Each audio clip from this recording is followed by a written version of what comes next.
Natural Law. By Rick Delmonico. Law requires self-organization, which requires constraints. All natural laws retain the balance contained within the scope of that law. No man-made law can do this.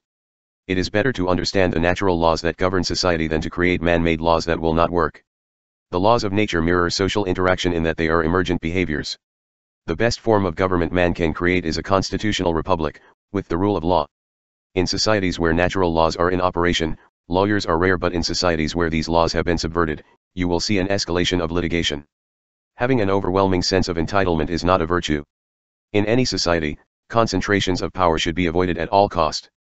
When we speak of natural law, we are speaking of a high and lofty thing. Few men have the capacity to truly understand these laws. They dabble at power and control and dig for themselves and others a pit from which no man can escape, and in the end the law returns and covers them over. The laws of God and nature compel me to adopt a live and let live policy. If we are determined to employ a static control mechanism, rule of law, into a dynamic field, society, what we often get are lots of unexpected results. It is certain that when chaos is injected into the system somewhere near the edge of criticality, parts of the system will self-organize. This does not mean that the fitness of the system will go up, more often the fitness is likely to go down. Like the economic system, we should expect any artificial constraints to have an influence up to a point beyond which the system will seek balance. This could be a medium-sized event, or in our case, most likely a very large one.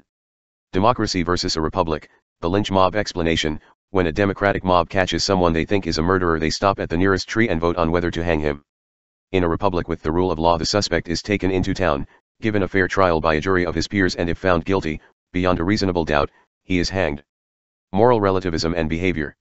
If a person is engaging in a behavior that harms only themselves and no one else, should it be discouraged?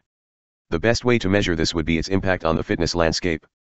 While a small number of people doing this would have a negligible impact, as the numbers rise, the impact becomes more and more destructive, following a power scaling law, so we have to decide at what point we can no longer tolerate the behavior and begin to discourage it. In case it wasn't obvious, it is responsibility that greases the wheels of progress. It is responsibility that binds societies together, and it is responsibility that makes a man a man. Entitlements are the best way to ruin the lives of your children. If our leaders ignore the rule of law, it is certain that they have broken the social contract. The social contract is not a declaration of perpetual war but of lasting peace, whose regulation is charged by the will of the people, under the rule of law. I pray that we are wise enough to keep our moral compass. What happens when we consolidate power and erase borders? The system self-organizes into a new structure with new borders and a different diffusion of the power structure. Fighting a natural law is futile. Hierarchical organizational structures are highly susceptible to corruption. This is why the rule of law is so important. Without the rule of law, those in the higher positions of an organization are more predisposed to the kinds of unethical behaviors that plague all of humanity, only the consequences are much worse. We are not in a democracy, we live in a constitutional republic with the rule of law. The average democracy will only last about 50 years because it is prone to corruption from within. That is its weakness. The lawful regularities of our physical reality are emergent. Static laws emerge from dynamic relationships, but only to some degree of resolution. Congress has become a design-by-committee organization. Quite often a politician is a lawyer gone bad. Principles or laws that govern the affairs of men are driven by intellectual pursuits to a lesser degree and by emotional factors to a greater degree. For the most part, there are no checks and balances in place to correct the turbulence or disruption to the system, and when you factor in the spiritual component, belief systems and values, etc., things really get complicated. The result of all this chaos is that men begin killing each other, and the main reasons are the lack of practical wisdom and no moral compass. The consolidation of power will be our undoing. In any society, concentrations of power should be avoided at all cost. This includes the financial sector, the political sector, and especially religion. Power corrupts. We need to move towards a broad-based self-organizing free market economy. We need to get back to the rule of law. We need to stop forcing people to accept our particular version of ideology. In self-organizing systems, if an ideology is wrong, it will burn itself out or become painfully obvious. The idea that social engineers understand the human condition is fatally flawed, and their conclusions will only result in a further deterioration of the social fabric, blowback, etc. The more incompetent you are, the less you realize it. We are talking about a system that is so complex that it makes weather systems look simple. We cannot predict what the weather will be in 30 days, we can only give a range of behaviors. It is even more difficult with social systems. Especially if you ignore the spiritual component. A very clever lawyer can create a lot of damage. We can only hope that lawyers never figure out how to manipulate physical law. You have the lone visionary whose idea rises above the noise, and then you have the mediocrity of the committee. So, how do we balance the two? Who decides which ideas are the best? This concern is very different from the concern of what happens when a small group gains too much power and control, oligarchies and criminal enterprises. We should always be suspicious of power. In any society, a concentration of power should be avoided at all cost. Checks and balances were built into our constitutional republic to prevent corruption, but the system isn't perfect. For example, a very clever lawyer can create a lot of damage. We have to think of the system as a fitness landscape with many unpredictable self-organizing parts, and we must look for ways to balance the system to achieve the maximum fitness. Degrees of freedom versus levels of description in a system. The system must use a principle of organization to combine or unify the behavior of a collection of the constituent parts, so that an emergent behavior will manifest. The degrees of freedom for the collection is less than the degrees of freedom for the sum of the parts without this organization. This is true of physical laws and consciousness. We cannot describe the behavior until we reach a scale where we can see the collective organization. This is when the information about the behavior emerges. Principles of organization can exist at many levels in the hierarchy. Democracies are extremely fragile. Why would anyone want to call our republic a democracy? A democracy is mob rule. A constitutional republic with the rule of law attempts to balance the turbulence through representation, just men, not self-serving jerks, along with checks and balances. Every model we have constructed so far has the quality of a metaphor. It is possible that all natural laws are emergent. At the end of the day, all we have are the relationship of measured things and incomplete descriptions. The mathematical description of the Planck scale is based on assumptions that are, so far, unproven. We may very well find that as we move to finer scales, there are an astonishing variety of behaviors that have no bottom. What we think of as natural law is an organizing principle that is scale dependent. Any government that uses law to justify crimes against humanity is banking on the idea that they will not ever have to give an account for their actions. This is a categorical mistake. I would not bet my soul on the outcome. Truth is the law and time is the process of explanation. As the explanation is passed around, it is changed, and the further from truth we get, the more dynamic the process becomes. We have a perfect storm of unprecedented situations. Shrinking middle class. Aging population. Velocity of money in decline. Retail stores collapsing. Economic disparity. Sovereign debt. Rule of law being ignored from the bottom to the top. Disruptive technologies increasing. Strategies to solve these problems are either very poor or non-existent. The ability to keep the power of the three branches of government separate so as to preserve liberty is no longer possible. Power in government is now so entrenched that it will destroy the very thing that is keeping it alive. All laws must be legislated by our representatives, all bureaucracies managed by the elected officials, and all judgments decided by just men and the will of the people. Corruption should not be allowed to infect the decisions of our leaders. Creating a robust, dynamic economy. The number one priority is the environment. The healthier the planet, the healthier the economy. The number two priority is maximizing opportunity. The middle class is the engine of the economy, and opportunity is better than handouts. The number three priority is liberty, because it is the greatest driver of innovation and motivation. The number four priority is rule of law. All people must be equal under the law. The fifth priority is separation of power, because no society can long endure when corruption is allowed to gain a foothold. Did rules create behaviors, or do behaviors create rules, or maybe it is some combination of these two? In the physical world, the operation of cause and effect break down at some resolution for reasons we don't yet understand. This would suggest that what we think of as a fundamental law is probably a different animal altogether. The correct implementation of a constitutional republic with the rule of law is, a good and moral mayor, selected by the people, oversees the city. A good and moral sheriff, selected by the people, oversees the county.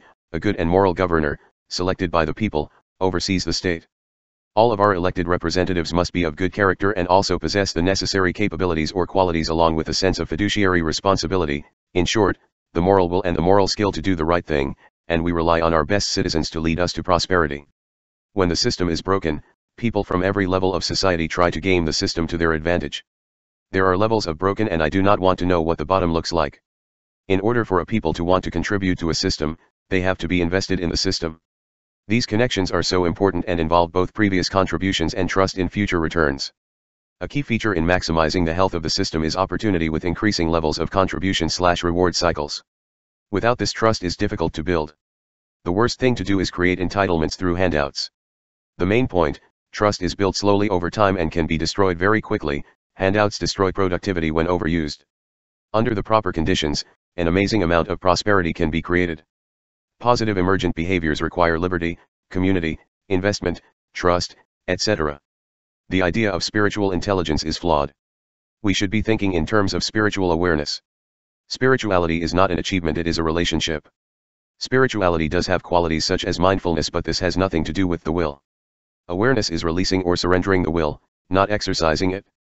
We have the benefit of history as a guide for organizing social systems, whereby many generations looked for ways to optimize their societies, and it is amazing to me how few people today are looking back at these valuable lessons before forming an opinion. Traditional approaches to living have a proven track record of success. Progress is not measured by how new an idea is, and we do not live in a democracy for the simple reason that democracies are fragile. Our system of government is called a constitutional republic with the rule of law. The key features are representation, separation of powers, and equality under the law. Tuning this system for optimization is proving to be tricky because of human nature. I personally feel that the universe behaves more like a song than an equation, because math is about static law and music is about dynamic expression. Is truth complex? No, truth relies on harmonious regularity in some form. Life is complex, containing both harmonious regularity and chaos. The universe itself is irreducibly complex. As a finely tuned system with many interrelated features, it cannot be reduced without destroying it. If we think of the system as a system of value creation, novelty comes into play, and since every variation could not possibly increase value, this system would most likely have to utilize dynamics to generate value with some form of byproduct that we cannot consider valuable. The ratio of valuable and non-valuable things would not be discrete. Variation in the system would invade every element of the system to some degree of resolution. As the resources of the planet are exhausted, you can expect those in power to move us in the direction of a two-tier society, and while this looks very attractive from the top, there is a glaring flaw in the ideology. We are all family, and most people have a great capacity for love. Who would allow their loved ones to suffer? The problem, human nature. The solution, beyond the scope of human comprehension. The tiers of society. In small groups, many forms of government work reasonably well, including communism, socialism, and anarchy, but they all fail in larger groups. The very large groups require checks and balances to manage the extreme forces involved. Responsibility at these scales always breaks down, and power without accountability is a recipe for disaster. A network of control systems that are not allowed to become so large that they begin controlling the other nodes in the network would be ideal, and efficiency should be prioritized. Liberty at the individual scale should be encouraged, and extreme fluctuations in personal wealth should have control limits. As an example, someone that has earned enough money that they could not possibly spend it in 10 lifetimes has probably reached the limit, and someone, especially a child, who does not have enough to eat should receive some form of opportunity. Concentrations of power always lead to organized crime, and if enough power is involved, law enforcement is used as a control mechanism. Bread and circuses, this left/right paradigm is a distraction. All of the real trouble is so high and out of sight that you will never hear about it. There are contracts in place to prevent disruption from ever being an option.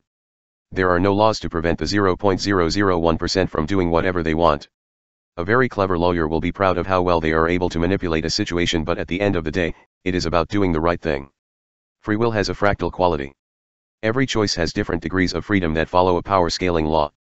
Let's start by trying to work out how we define a few things such as law, information, and intelligent design. Law is a relationship with features that are consistent. This could be fundamental or emergent. A fundamental law would have a static quality, and an emergent law would fall within some range of application. Information is a relationship of association and would be context dependent. Meaning is never static, and information uses process to convey. Information could appear in a static form, but meaning never does. Intelligent design is more concerned with value than truth.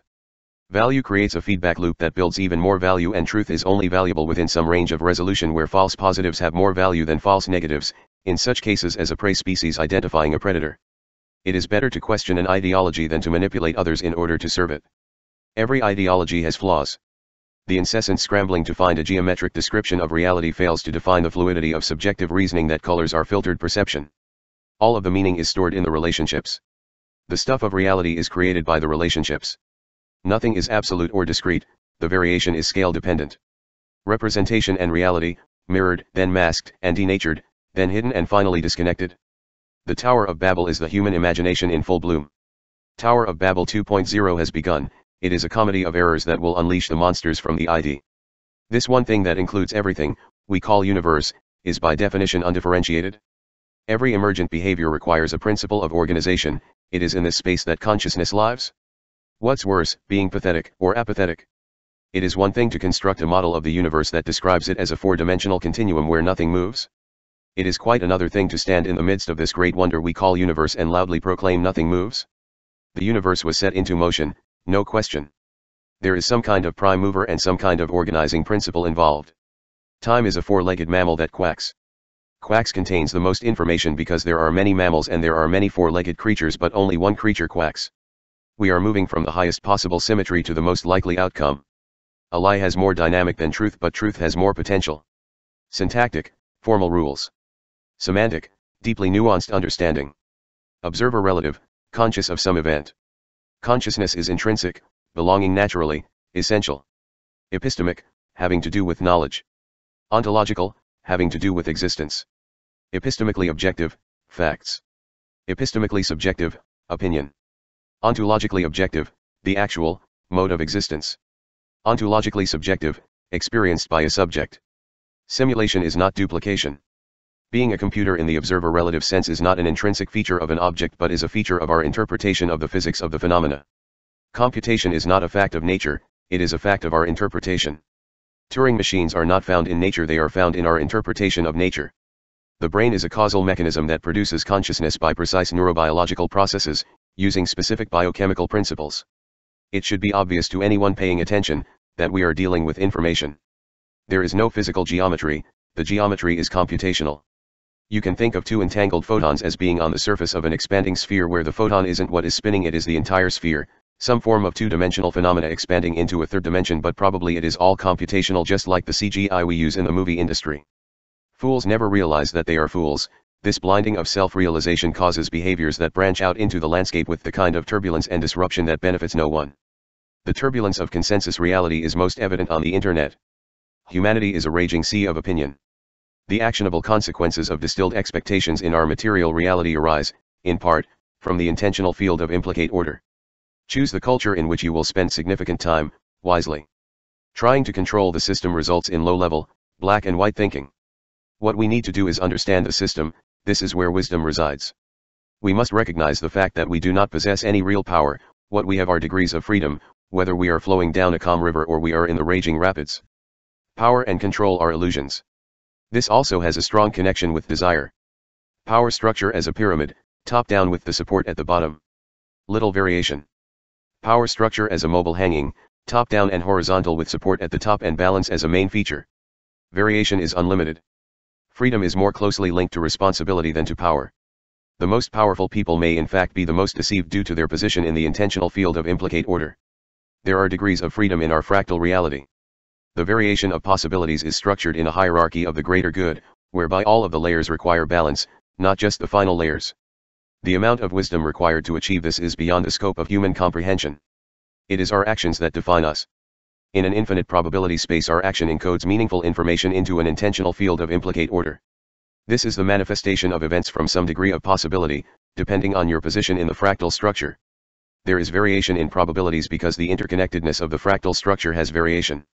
This is like saying the computation is dependent upon the position in the computational geometry, or in human terms it describes a range of behaviors, reinforced by repeated actions, variation in the density of a probability wave. The more an action is repeated, the greater the density. There is only one thing people with power want: more power. It is naive beyond description to believe that those in control would not get together and manipulate the system to their advantage. You should have already noticed the mass transfer of wealth from the general population to those at the top. There is what I will call the religion of the 10,000 lies, self-referential randomness. It does not matter which of these lies you believe, it is all the same religion.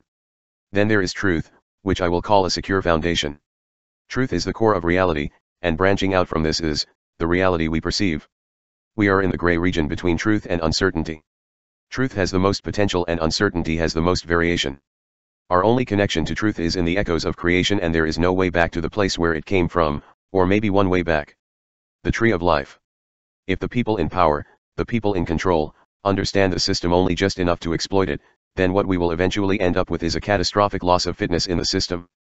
A bureaucracy creates policies that must be enforced, and so we have the police. This top-down model has limitations.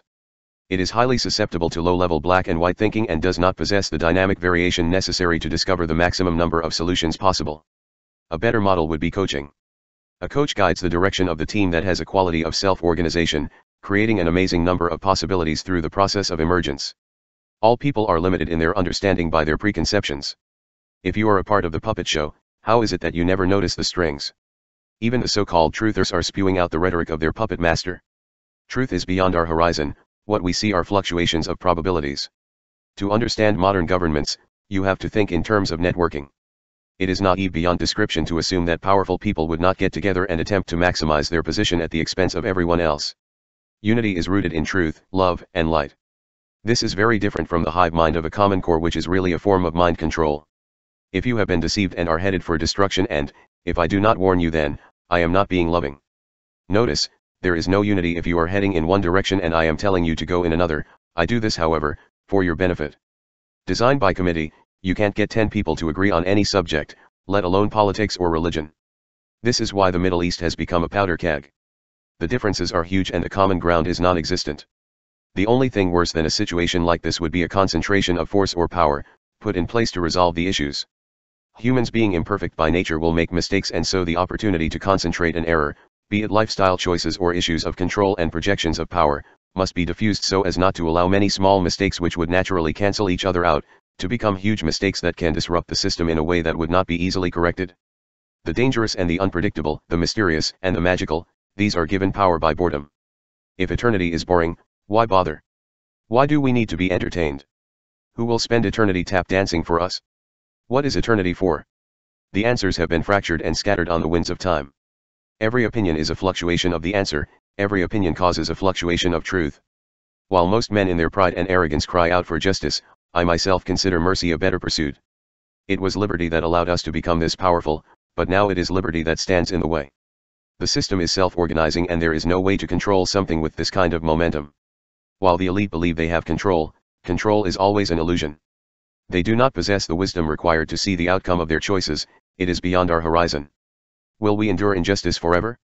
Even a dog knows the difference between being tripped over and being kicked. We cannot identify an enemy without becoming one. It is not a question of whether or not self-defense can be justified, all creatures have a natural right to self-defense. This is about divide and conquer strategies on an industrial scale, and we can refuse to participate. However, you should protect yourself and your loved ones in whatever manner you deem necessary. The intentional field. Magic is based on this. The idea that magic should be self-empowering if flawed. We are in a dynamic landscape and the fitness requires selfless loving connections. Free will is a significant feature, and if the consensus agreement of the group followed this ideal, the miracles would appear. Handling power is very much like handling explosives, you have to have a great deal of respect for it and most people don't. The idea of meekness is, a powerful and spirited horse under the influence of the bridle. There is a power in meekness that is so difficult to comprehend that most never see it. It is a pure beauty, it is the very thing we all seek. It is the wisdom to connect, to create, to imagine, and to love in a way that builds the most meaning possible. Meekness values peace and sees the possibilities that have the most value, waiting for the realization to become obvious to those who don't understand it. This waiting is the most difficult part to understand and is often confused with weakness. The spiritual is superior to the emotional, darkness and light. Where are you? This can be difficult to determine. The emotional is superior to the intellect. Ever wonder why people make irrational choices? Emotions are a powerful driver. The intellect is subservient to all. To create light, something must be consumed. This light pierces the darkness and is consumed. Truth pierces the chaos and is consumed. In a world full of clever people, it is the wise that keep the peace, it is the wise that guide the future, and it is the wise that hold it together. What Germany needed more than anything in the 1930s was a man that could make the trains run on time. In other words, a man that could get results. You will hear this rhetoric again. Do the ends justify the means? The complexity of the system guarantees that we will not achieve the ends we seek. We cannot even predict what the end will be. So the means become all important. What we need is a moral compass and practical wisdom. Your whole life is a series of compromises. Compromise is linked to value, your values are dynamic, they are always in flux. Put these dynamics together as a system and you have a society. This society is like a chunk of iron whose magnetic moments, both orbital and intrinsic, cancel out because they are pointing in various directions. As these magnetic moments are lined up, you begin to create a field. This field is the consensus agreement of the group. Like the wisdom of the crowd, this field is an emergent property. The orientation of the field might create fitness or destruction. The power is in influencing the fundamental layer of this structure. Someone will want to influence your thinking for an agenda. There are those that understand the power of group/think. What they could not possibly understand is where we will end up. The reason, they are using manipulation to achieve an end. Is it better to look out into the world and see all of the wondrous things that you would desire? Can we reach out and take whatever we wish? Some will use great cunning to devise a scheme to get what they want, but others will contemplate the deeper things of the world and try to understand the consequences, and in so doing will begin to see the true nature of desire itself. There is no greater desire than the desire to be free, there is no greater freedom than the freedom to desire. People are clever, the very wealthy can afford to hire the most clever people. Whenever there is an opportunity for corruption, there is corruption. The most dangerous corruption occurs at the highest levels of society. The financial world is collapsing, the ecological system is in trouble, and saber rattling is increasing. They are counting on your awareness being dull. If you attempt to do something, you will come face to face with their junkyard dogs. The average person is most certainly at a disadvantage. In any society, a concentration of power is to be avoided at all costs. Question everything. This is not just good advice, it is essential. It is all about value. For good outcomes, we have to value the right things to make the best choices. Words are shadows, action is substance. It is the questions that matter. When you start getting arrogant, you stop asking questions. Information may appear in a digital form, but meaning never does. Living has something to do with connections. We are supposed to connect. All organizations need to understand this one simple idea. There is no such thing as power and control. What we have are degrees of freedom. In self-deception, you are always the victim. It is better to be victorious in understanding. Where is your focus? Is it on the good things? You are the conduit of love. Love flows in the shape of a cross coming down from heaven and branching out through you as a material expression of the Spirit. There is no power in the conduit, the power comes from the Spirit. There is a fractal nature to metaphor, even the metaphor of love. We do not love just one person, we love many people and each one differently. If you are prepping for the hard times ahead, consider this: any group of sufficient strength could come and take it from you. It is the height of absurdity to brag about your apathy. Why contempt before investigation is toxic? 1. You don't have enough information to form an opinion. 2. You are giving value to the wrong things. Example: give me a list of all the things that you don't give a damn about. I have heard many. Then give me a list of your rules. I will write them down as 2 columns and cross-cancel out the hypocrisy and hand you back a corrected list. It is certain that there is a spiritual component to our reality. If you don't see it, it is because of your dull awareness. Do not let others do your thinking for you. A metastable state is Buridan's donkey, such that, as the choice between 2 options becomes increasingly equal as a possibility, it reaches a decision peak in critical systems. It is this middle state between subcritical and supercritical where the magic, unknown power of self-referential randomness, happens. This peak is a knife edge in self-organizing systems, not to be confused with Fredkin's paradox. Social contract, whether by subjugation or consensus, it is the consensus of the group that subjugates the individual, the intentional field, and it is the balancing of power among individuals that guides the consensus. The dynamics are a multidimensional, complex system. Arguing over political ideologies such as Democrat vs Republican is pointless, a distraction. It is like saying I would rather be eaten by a shark than a lion. What is important is the direction the country is moving in. If we are headed for the edge of a cliff, maybe someone should take note and set aside the bequeering long enough to make a wise decision on the matter. Can we change our reality? We can change our perception of reality by the limits of our degrees of freedom in the computational geometry. This will have an influence on the intentional field, probably to the same degree of freedom. We are in a sense, in a holographic information field that is dynamic. We can call this the fitness landscape. We have a particular position in this landscape. The paths that are presented to us could best be described as a fractal probability distribution. So what is a desire path? In this landscape are many actors generating a field. This field fluctuates, creating peaks and valleys. The peaks are desire, the valleys are repeated behaviors of the agents as a probability wave, driven by self-referential randomness. Our ability to reach a peak may be a small effort or a large one depending on the landscape and your position in it. This landscape is shaped by the consensus of the group. Your influence on the landscape is dependent on your position in the landscape. What is success? Taking the broader view. There are far too many myopic definitions of success. It fails to grasp the fitness of the system as a whole. On its face, it is unsustainable and will lead to suffering on a scale never before imagined. If we could create an accurate model of the fitness landscape as it now stands, you would see declining peaks and immense, powerful, attractor basins.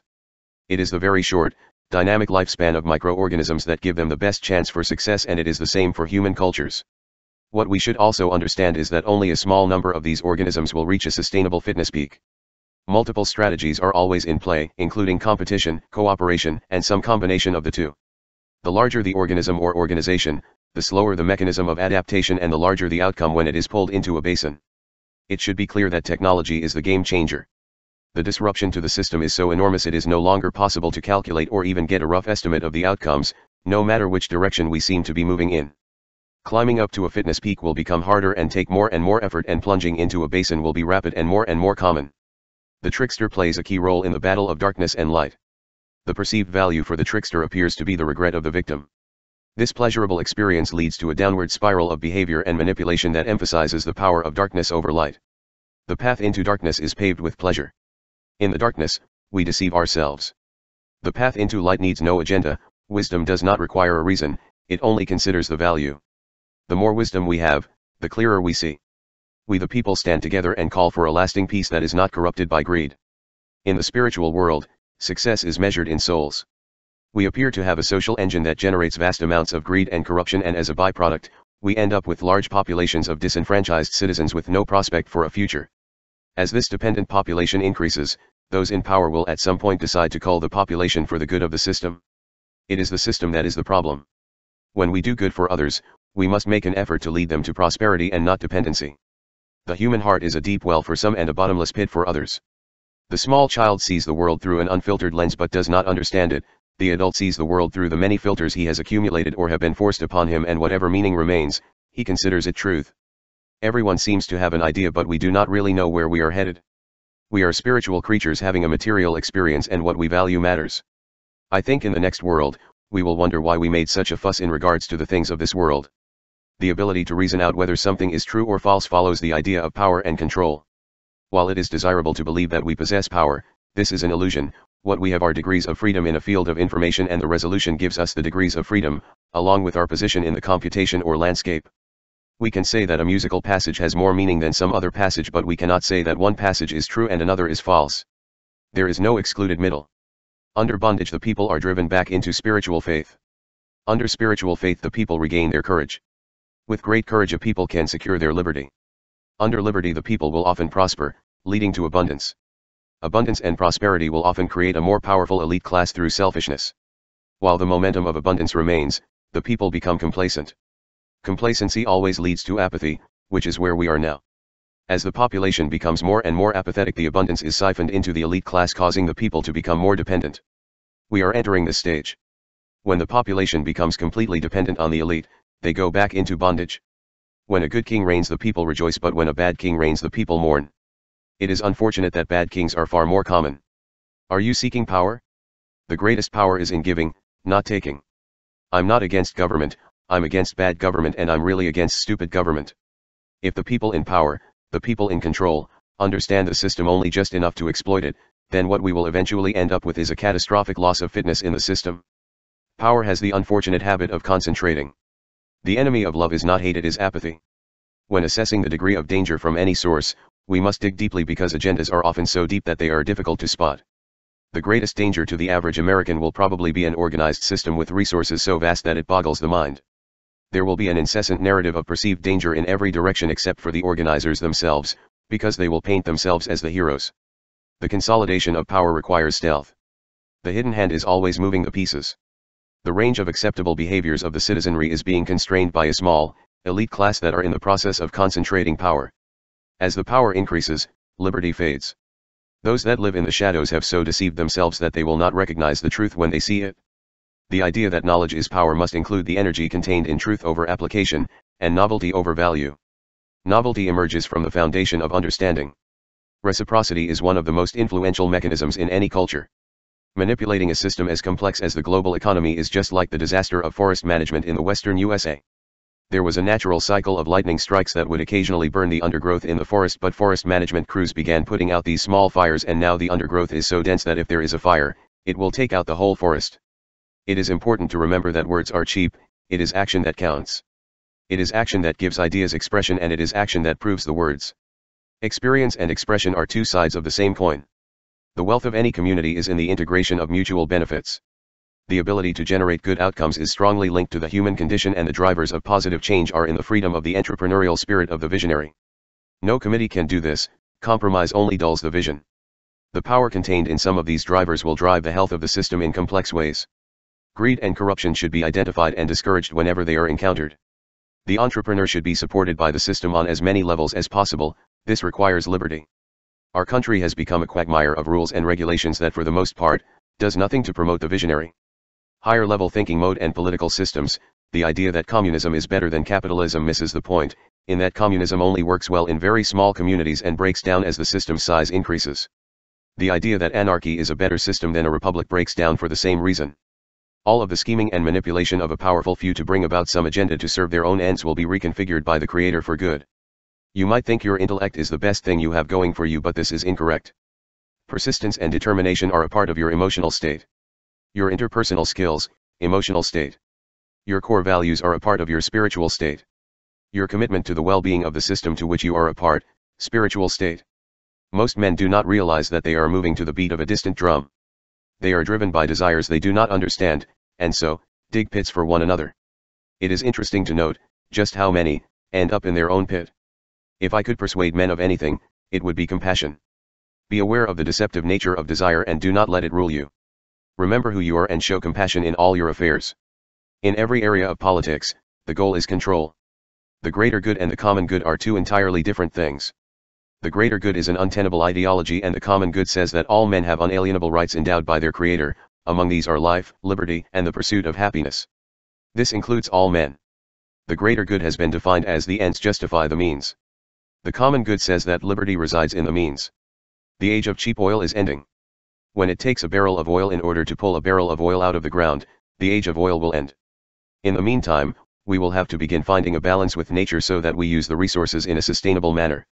Exactly how large a population we will be able to sustain with this strategy of energy production is unknown, but I will bet that the elite are thinking about this.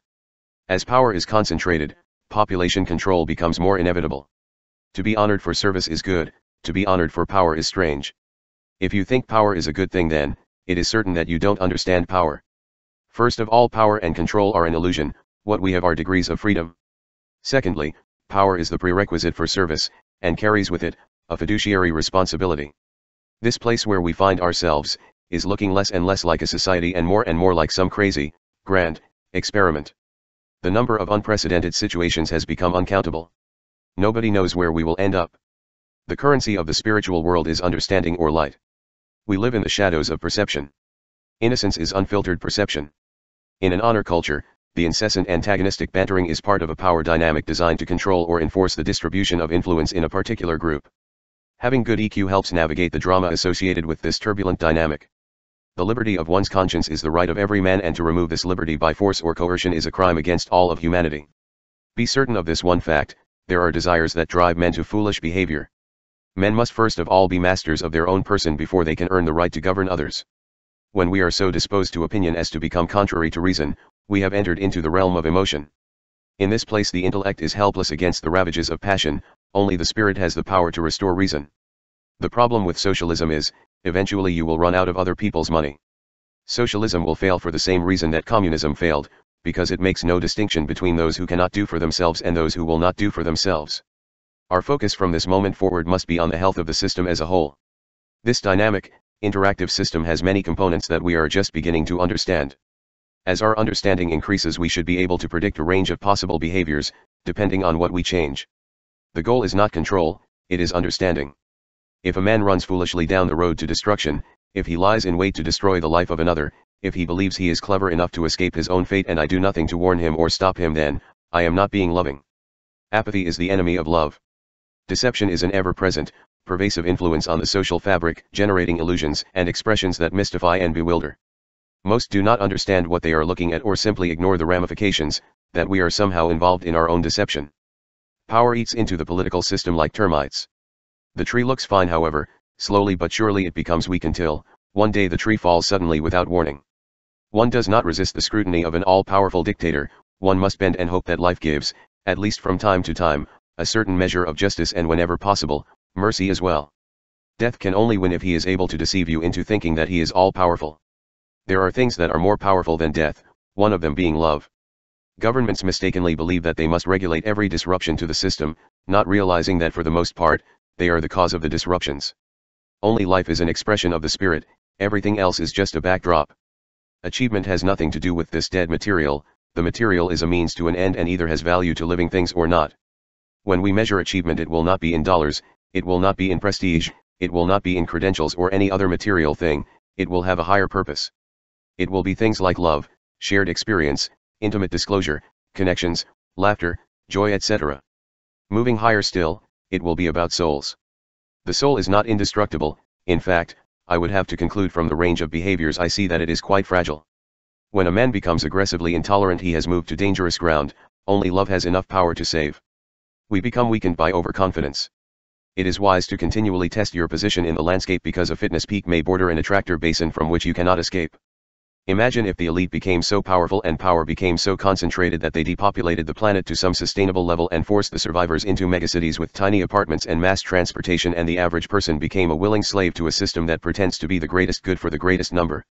If the bureaucrats gain the power over life and death, your life will become essentially worthless. Could there be a push to dumb down the population and blur the lines of moral behavior? If you agree to blur the line, at what point do we try to re-establish a boundary between what is acceptable and what should be discouraged? Maybe the people in power are being clever enough to move us into a position where we are dependent on a totalitarian regime. I suspect that the government of any country could easily become, as a course of natural human behavior, a criminal enterprise. Since we have been given the gift of free moral agency, we are required to take on the responsibilities included with this freedom, each being responsible within his sphere of influence. To promote dignity and well-being among all men, as is our moral duty. To ignore or deny moral responsibility is a cancer to any society. No man is an island, and if our brother suffers, we too will certainly suffer. Our hope is peace, founded in love and goodwill towards all men. We are not required to suffer the fool. When a fool rises up to promote his form of stupidity, he must be brought to justice, else we all suffer. The gift of free will was not permission to succeed, it was permission to fail. Just like taking the training wheels off of the bicycle. Who, by force of will, can add 1 minute to his life? Do not be so arrogant as to assume that you have achieved anything of significance. We are still only children in a world we can't explain. Keep your sense of wonder, enjoy every moment you can. In the end, we should not be ashamed, but amused by the foolish maneuvering for position, in a world that comes to nothing. The human mind is a processor for predicting the future. Over the years your mind will build up layers of filters. These filters are used to create a controlled hallucination. Your brain does not like to be wrong. This is why placebos work so well. This process dulls your connection to the spiritual realm. Innocence, on the other hand, is unfiltered perception. The brain has not had time to develop an ego. This is why small children are so precious. A baby begins life with no perception of differentiation. They feel connected to their mother, and they are much more connected in a spiritual sense. Loss of innocence de-energizes the psyche.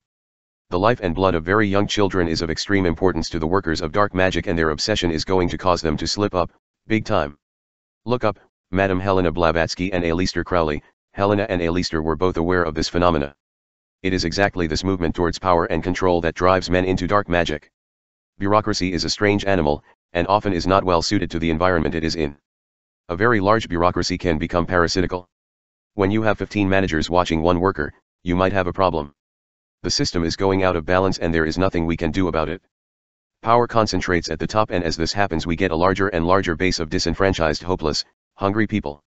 We are racing towards a tipping point, and there are not enough resources to go around. How this drives behavior on a large scale is yet to be determined, but it is certain to be messy. Agendas and the hidden hand. There are things going on behind the scene that would surprise the most ardent skeptic. Certain areas of our society have been infiltrated by double agents that feign an ideology to gain control and then push an ideology they do not even understand, for if they truly understood, they would have stayed out of it. We are something like light beings in meat suits. We are independent processors in an information system, and free will has a nuance that is so deep, no one has explained it properly, no one. We are a network of associations. The age of information has unbalanced our thinking and skewed our understanding. It's very easy to prove that the emotional component is superior to the intellectual one. Emotional processing is far more complex and is used throughout the animal kingdom, but almost everyone considers emotion something to be ignored. Emotion is also closer to spirit than intellect, in the hierarchy. In the material world, the source doesn't necessarily need to be identified. For the most part, it is the behavior that matters. Your belief systems are filters that you have collected over the course of your life and guide your behavior. It is the same with people of great influence, except that many of these people are psychopaths and worship Lucifer. For our purposes, it doesn't matter if the devil exists, it is the behavior we need to be concerned with. There are things happening in the world that I can guarantee, you do not want to know about. To judge requires power. The greater the power, the greater the fool. The child is a sponge. What is knowledge? Good and evil? Who told you, you were naked? Information has a strange quality. What do you trust in? The material world is made of stuff. but this stuff is something that cannot be regarded as real. Mortals are weak and frail. If their stomach speaks, they forget their brain. If their brain speaks, they forget their heart. And if their heart speaks, they forget everything. We are tricked by our own lust, disguised as love, speaking great swelling words. The heart is a mirror on the world of division, desperately trying to get home. Lost, it chooses the wrong method. These methods beget madness. As a destination, madness is poor consolation. The heart is a poor judge but better than the head, and being lost, it is greatly dependent on the spirit. I am prone to wild fits of sanity on occasion, or to be more precise, clarity. In these moments, I must remember which bits of chaos to correct, chief among them, remembering to be grateful. Where does the heart find practical application? What good is it to be practical when you are lost and alone? Either we are here for a reason or we are all lost. If we are here for a reason, then we are also, each one of us, different for a reason, and the depth, length, and intensity of each moment has its highs and lows for a higher purpose, and maybe it is your fiduciary responsibility to figure it out. We have been given, each of us, a small portion of infinity, and so, I think we are supposed to connect them, like pieces of a puzzle. Each conscious moment is a collection of things that can't be separated, except by another conscious moment. If science is your God, you will end up disappointed. The angels are fascinated by free will, they do not understand it. They watch us very closely and wonder at the beauty, boldness, and stupidity. Your higher power might be some form of organizational principle operating in the universe, but all men are intrinsically drawn to worship something. An oligarchy does not require a good and moral citizenry, but a constitutional republic does. If we lose our moral compass, we lose our country. Democracies are fragile and only last about 50 years. The reason is 51% will abuse the other 49%, always, it is human nature. We have a constitutional republic that was designed, in the hope that the checks and balances would distribute the power so as to minimize the foolishness that comes from too much control. In any political system where power is allowed to concentrate, you can expect trouble. A careful study of history will show that good kings are far more rare than bad kings. There is a dynamic when it comes to creating enemies, often it is just through misunderstanding. We should oppose evil and foolishness without forgetting that, on occasion, the fool can be won over with a little kindness and understanding. The apparent stability of a nation's culture has been upset by technologies. Change has become the new norm, and so, we need to identify the principles that will build stable communities in an ever-changing environment. Value the good things and stick to your guns. I suspect that there is only so much change that a nation can endure before it rots from within, simply because of the lack of practical wisdom and a moral compass. The dynamic of the outlier is in shifting organizational structures and rules. When the rules are rigid, the results become something that is defined by those working at the fringes of the system even when they are entrenched within the establishment. These are the ones that disregard the rules of convention for good or evil, and they are always present. Concentrations of power in control systems or top-down control must be limited to the systems where the results are optimized. This turns out to have a very small number of applications, because very well-designed systems will have a nested hierarchy, with self-organization operating independently to some extent. When the higher levels try to manage something that was already self-correcting, we end up losing fitness in the system. This can cascade through the system in a butterfly effect. If we can genetically engineer a superhuman, we will immediately become irrelevant and replaceable. If we take a box of crayons and blend all of the colors together, we will end up with some shade of brown. There is differentiation for a reason. As with music, it takes many diverse elements to express an emotion or movement. A blending of ideologies and beliefs will not necessarily be a good thing, often compromise represents a loss of some kind. Dynamic problems require dynamic solutions. The greatest advantage of hitting bottom is the newfound willingness to make conscious contact with your creator. No man-made solution will prosper. When we have completely separated ourselves from nature, we will have become robots. In the meantime, we are in that space between heaven and hell. Shouting does not negate reality. Our ability to control others is an illusion. The most powerful government could not possibly control its own people. Teachers cannot completely control their preschoolers or students, so how can we expect to control AI? It is the smart ones that give you the most trouble. Too many talking heads, so few real experts. As an example, anyone who espouses anarchy or communism does not understand human nature. Anarchy and communism can only work in very small communities. As the community gets larger, the system breaks down exponentially. Evolution of belief systems and issues of control. If something is worth believing in, it is timeless. The heart is more important than the head when it comes to achieving greatness. For the average task, only the intellect is needed, but a great challenge will require heart and soul. Imagination is the connecting of disparate things in novel ways. Rigging the game, financial systems. It is a known fact that financial markets are rigged. In politics, the goal is control. Fiat currencies are always temporary, just like Ponzi schemes. Being based on the faith of the general population, it is highly susceptible to manipulation and collapse.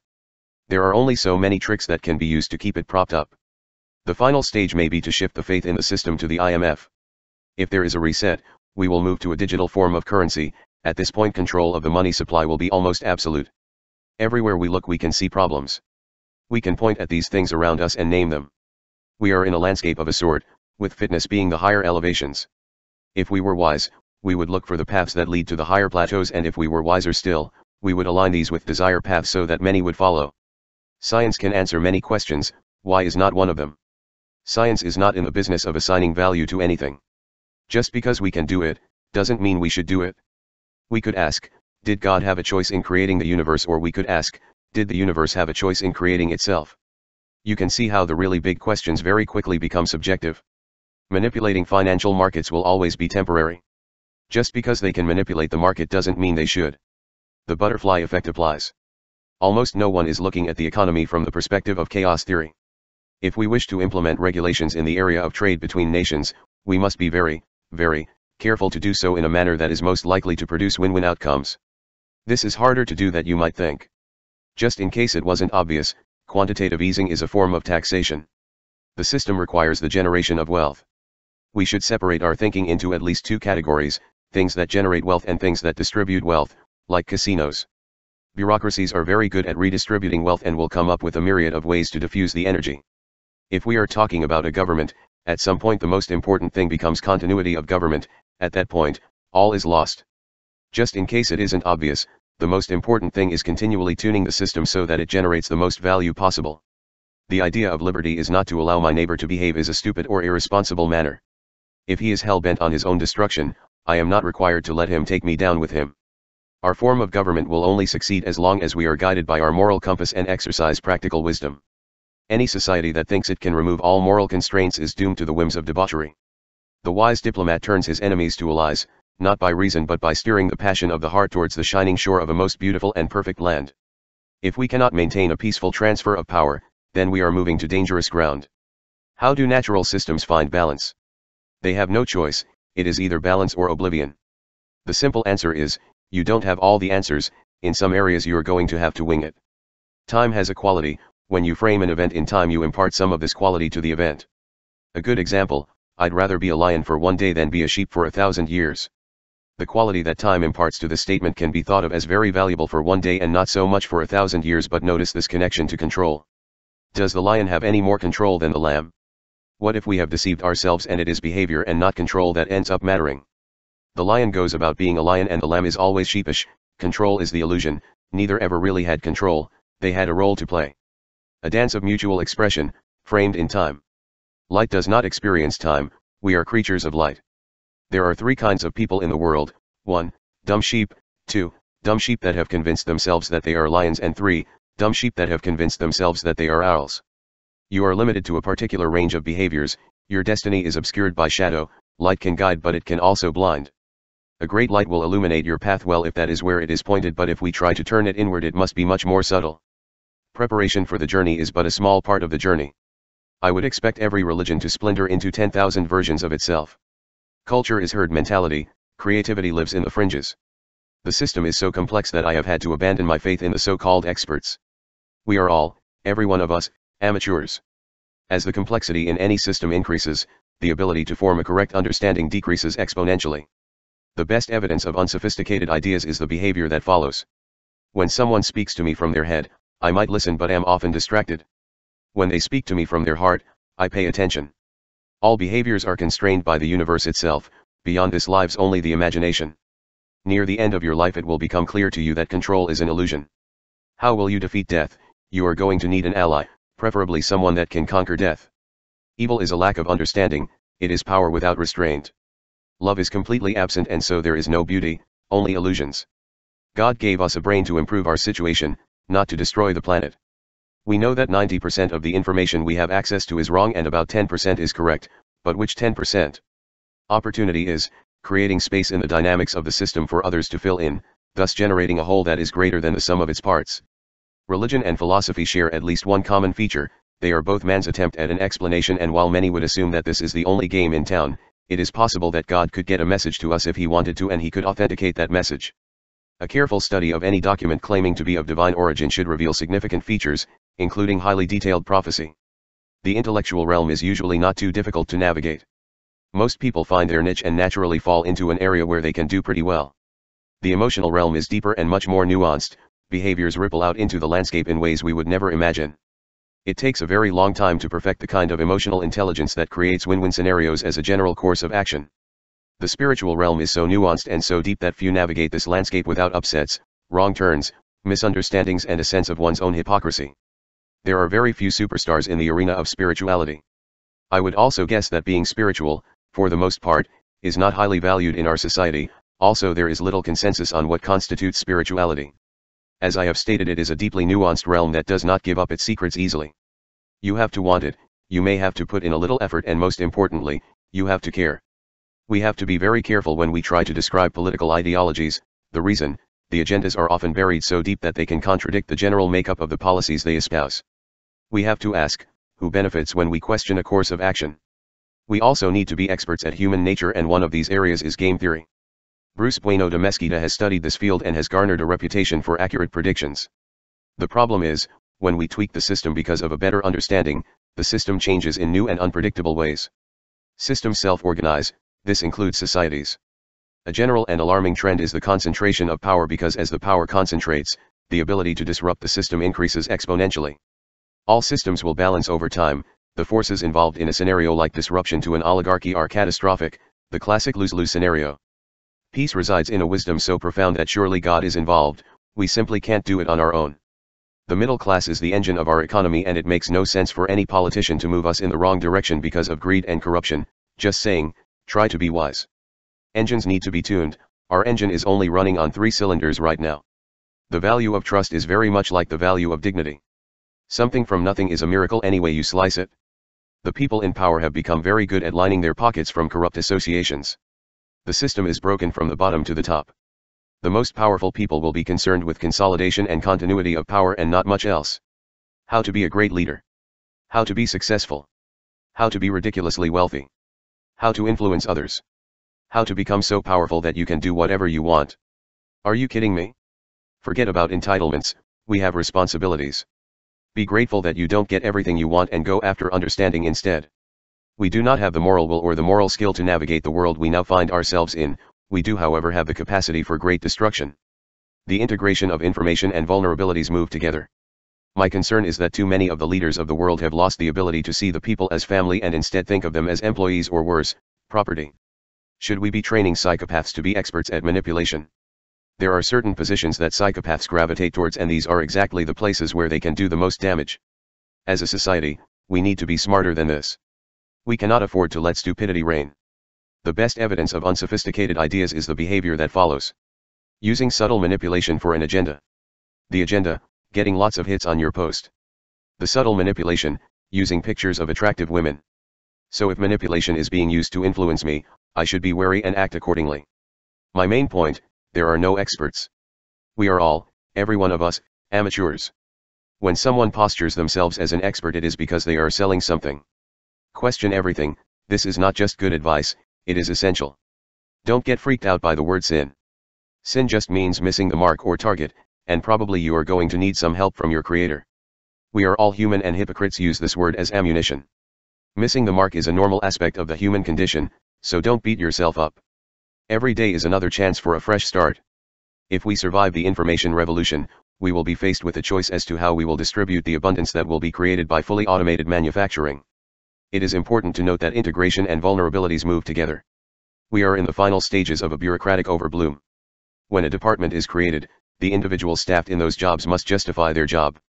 This creates a conflict of interest of monumental proportions. If left unchecked, these bureaucracies grow until they collapse the entire system. Willful ignorance and blind loyalty will cost you. The health of the system requires strong fiduciary commitments on the part of our leaders. What I see is a bureaucracy that is out of control and the masses rushing to bread and circuses. The momentum is too great, this will not end well. When a religious system or a government organizes into a bureaucracy, it is the bureaucracy that incessantly moves all activities increasingly and inevitably towards its own destruction. the momentum will always become greater than the influence of its wisest members. We are here for one and only one reason: we are supposed to learn how to love. We will not achieve this through war. Is there no one among you with the wisdom to keep chaos at bay? The collective wisdom of humanity will not suffice. At this point in history, war is Russian roulette with a bullet in every chamber.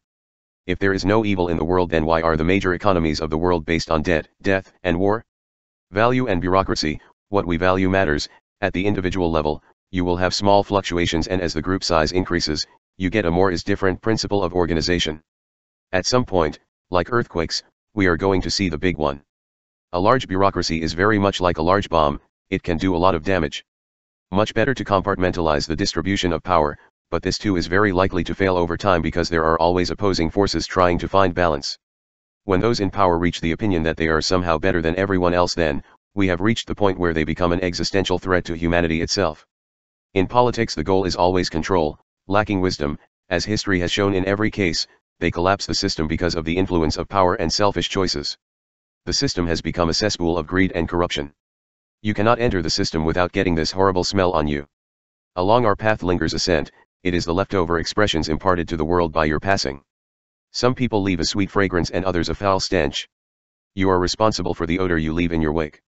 As a general rule, governments have a lot more opportunity for evil than all of the criminals combined. In fact, the government is often responsible for creating the criminals. Take prohibition as an example. Is there a mindset that says compromising the population makes them easier to control? State-sponsored execution is more humane than abortion, provided it is proven beyond a shadow of a doubt that they are guilty. Many innocent people have been executed while the guilty go free, simply because of some clever evil setting them up. Satan wants the blood of the innocent. The more blood, the better. The evil is growing exponentially. Don't believe in Satan, you will. Truth is the source of all things, but truth can only be proved through time. Often the so-called wise only disclose facts when it is to their advantage, and often overlook the detrimental effect it will have to the system as a whole. This is politics at its finest. It is not what you say but how you say it. When describing a problem, describe as much of the consequences as you can in a humble fashion, or explain that further research is needed before we can reach a conclusion. Ideology will not fix anything, only understanding can do this. The level of understanding required to fix the mess we are in is beyond the scope of human comprehension. Essentially, evil is a lack of understanding. The more you understand, the more alive you are. Without understanding, you are dead inside. All of the chaos and hatred is being created by a kind of zombie mentality. The fabric of reality is continually being woven into a tapestry of meaning. I would suspect that our politicians have become very good at accumulating wealth and not so good at anything else. Nothing has the power to destroy like secrets in high places. Trust is so important. Why would anyone think manipulation is even an option? The number one mechanism for controlling culture is whom you choose to put together. A career should be less about making money and more about building a life. Life is the biggest thing that will ever happen to you. We are in uncharted waters, there are rocks just ahead, and nobody is paying attention. All you have to do is look back, see how things went wrong, find out if anyone was paying attention, find out what the aware actors did to cover their butt, etc. You should have realized by now that we are in roughly the same position we were in 2008, only worse. The problem with credit default swaps is, only the early bird gets paid, because the system will collapse very early on.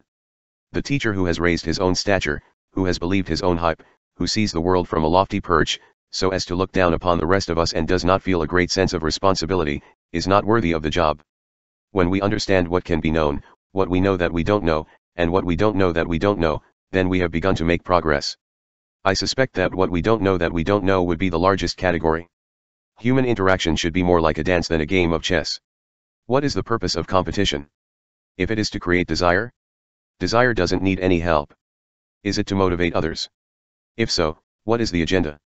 I have to place my desires into context with my community, and hopefully there will be a good fit. Balance is essential. Much of our society is now so badly out of balance that we do not need any more me-first thinking. What we need is practical wisdom and a moral compass. How you value the various social systems depends on where you are in the strata. This makes it difficult for any one group to understand what the best models should look like. One of the best metrics would have to be maximization of dignity, trust, and quality of life. The disagreements will be in the area of distribution. There is a hierarchy of nested behaviors, and these qualities will have a great influence on the behaviors in every level. Opportunity is better than handouts, and responsibility is more important than entitlements. Pay it forward generates more value than tit for tat. In the mystery schools, your location in the hierarchy is directly proportional to your understanding. What you haven't been told is that the hierarchy is upside down. The more I can convince you to become connected to the material realm, the more powerful mortality becomes. The more I can convince you to become connected to the spiritual realm, the more powerful love and life becomes. Does evil exist? Is there evil in the world? If we replace the word evil with the word stupid, then the answer would be, yes. Excellence requires commitment, commitment requires passion, passion requires values, values require spirit. The core is harmonic regularity, the outer darkness is random noise, we are in the space between them. Every engine takes advantage of a difference. These two extremes are woven into each other. The eternal now is the processing of meaning. Because of the internet, it has become very common for people to posture themselves as experts. The more dynamic information becomes, the less truth it contains. In societies where power has been concentrated, the psychopaths are sheltered from accountability. As you can imagine, this creates extreme problems that cannot be easily corrected. The main problem, the problem that we can actually control, is not allowing power to concentrate. Something from nothing is a miracle any way you slice it. If there can be one miracle, there can be another.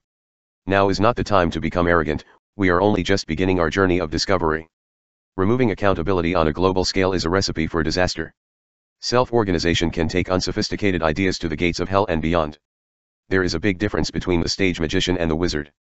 The magician creates illusions in the real world and the wizard makes illusions real. The artificial intelligence we are dabbling with, is a parlor trick by magicians. The wizards will use organic material to create artificial intelligence.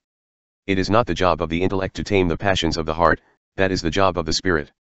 The intellect is best managed by the heart, without this connection you get the psychopath.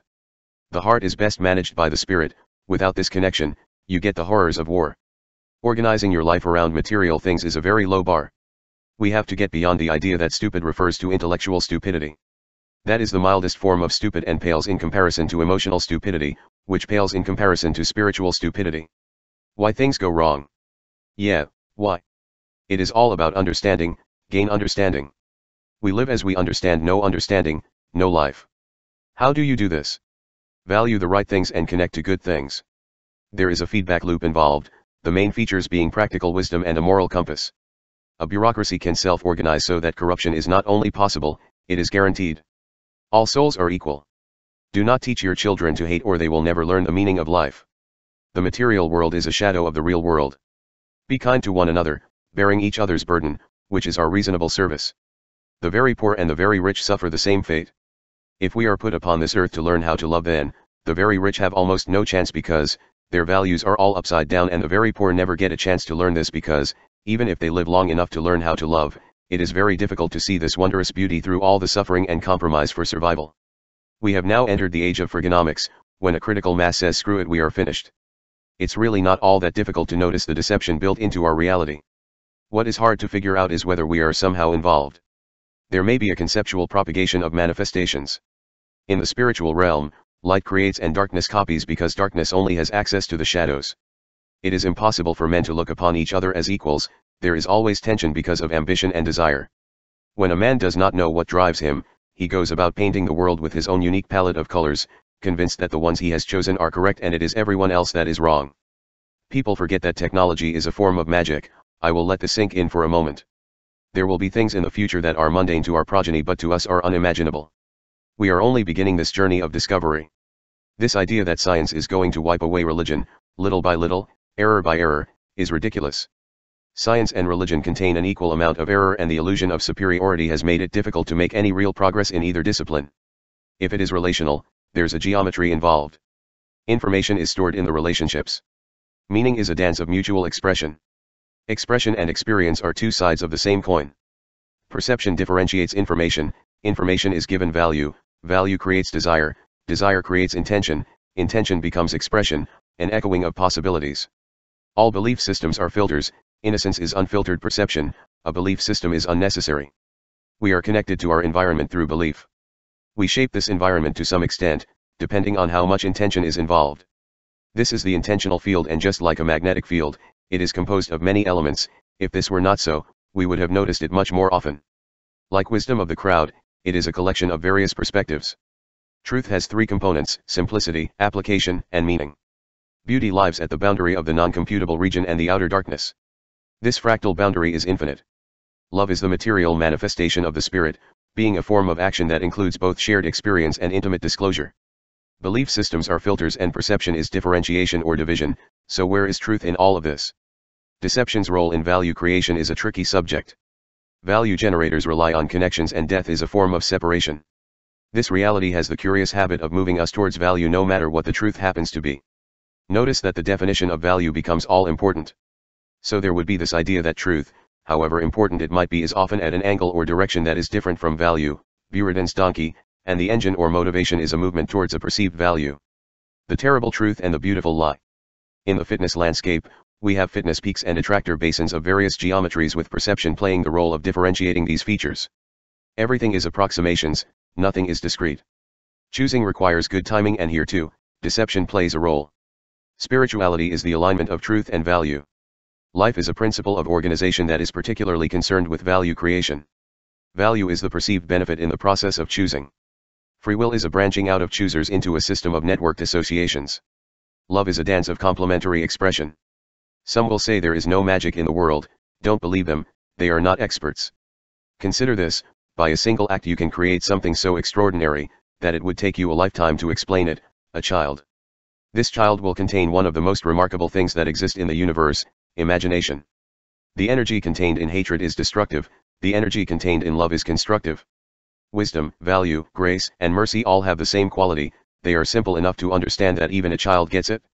Forget about religion, bear with me, I will explain. All belief systems are filters, innocence is unfiltered perception, a belief system is unnecessary, truth never survives these filters. Spirituality is not an achievement, it is a relationship. As Solomon said, all is vanity. Most of the world is very busy gathering for themselves any material wealth they can get and the rest are working furiously to earn their way into paradise, all for nothing. Get wisdom, gain understanding. Wisdom is more precious than fine gold tried in fire. We are free moral agents, remember who you are. Dogmatic belief cuts across every dimension of the human condition, no one is an expert, we are all, every one of us amateurs. Your Creator wants to have a relationship with you. The ball is in your court. The more ignorance or arrogance you possess, the less likely you are to succeed. In the spiritual world, success is measured in souls. In politics, the goal is control. Those that control the definition steer the culture as they please. Money spent on education and money spent on prisons is inversely proportional. Unfiltered perception and unlimited wisdom are unstoppable. Our only connection to truth is in the echoes of creation and there is no way back to the place where it came from. The small child has a better position in regards to perception and over time the wise gain understanding. Justice is destroyed by that curious feature of the human condition called greed. The only defense is accountability. Once balance is gone, tipping points become inevitable. It is the height of absurdity to use evil tactics and expect good outcomes. If you are using unethical methods to promote an agenda, then it is certain that you value the wrong things. Alinsky's rules for radicals would be a good example. Community has great value.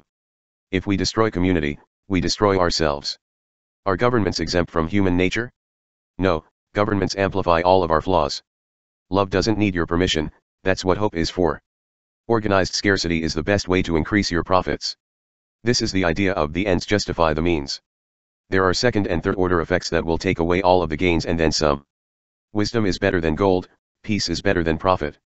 Communities seek identity. We are all looking for connections. Variety is fine as long as there is harmony. There is a feedback loop involved, so that we have to monitor the system for signs of turbulence. Some variations cause a butterfly effects, and if we cannot identify and correct them, they will create tipping points that are impossible to manage. What we value matters, we become what we are connected to.